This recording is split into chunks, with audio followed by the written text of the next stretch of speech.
Ever since when we were young, our parents have always taught us to always pray and to always go to church.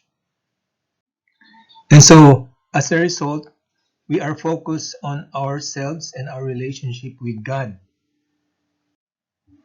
But when we go out into the world, we discover that we are not alone.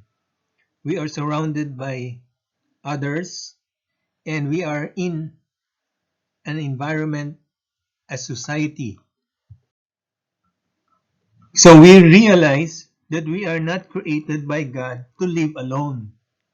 Living in a community is an essential expression of what we are.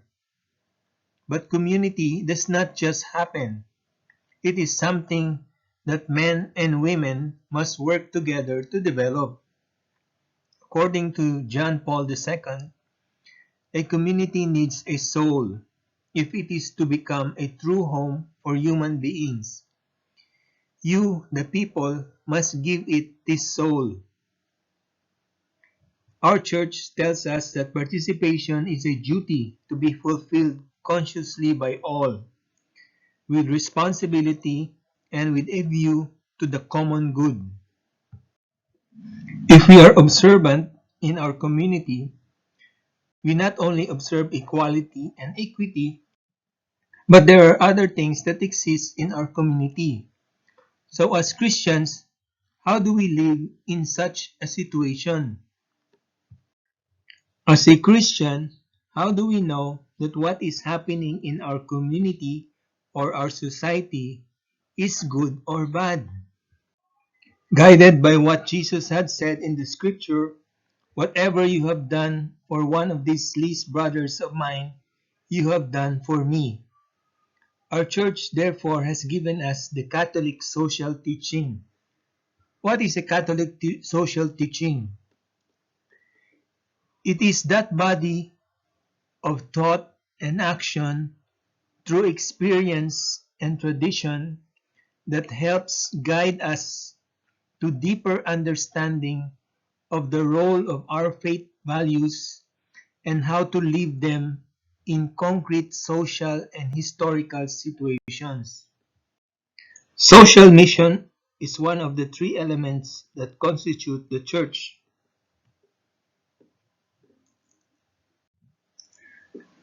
The Catholic social teaching is rooted in the Bible and is continually developed in the Catholic social teaching. There are 10 major themes in this Catholic social teaching.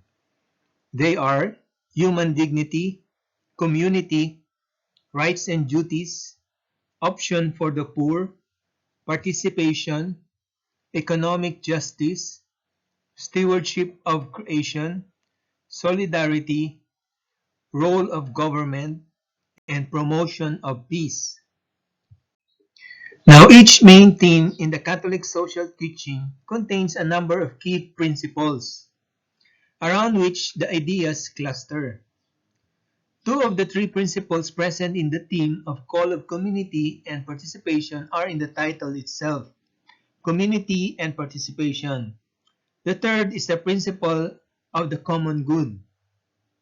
Let us now take a look at these principles that are attached to the themes. Human dignity. We believe that every person is created in God's image and that all human life is sacred. We believe in the dignity of each person. Solidarity. We believe we are part of one human family and have a responsibility to help each person achieve their full potential. The common good. We believe in working towards the common good and looking beyond our own personal interests. Preferential option for the poor. We believe in prioritizing the women, men, and children who are most vulnerable to extreme poverty and injustice. Subsidiarity. We believe in every person's right to participate in the decisions that affect their own lives. Participation. We believe that every person can be the architect of change in their own life. Care for our common home. We believe that care for our common home is vital for the common good of all people. We believe a true ecological approach is a social approach.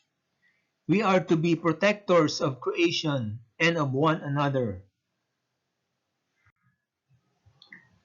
In the Catholic social teaching, each person is sacred, made in God's image and equal in dignity. Each person is social, called to participate in family and community. All people have rights and responsibilities. The right to life and its necessities, the responsibility to respect the rights of others, and work for the common good. We care for the people who are poor and vulnerable before all else.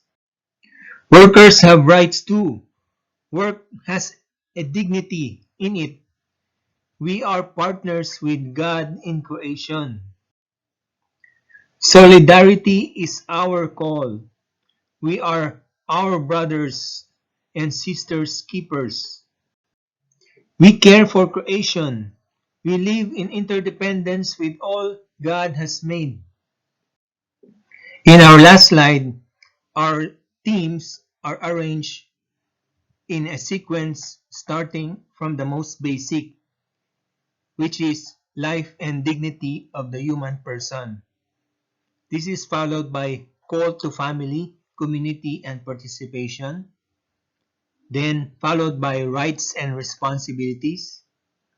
Next is option for the poor and vulnerable. Afterwards is dignity of work and rights of workers. Next is solidarity.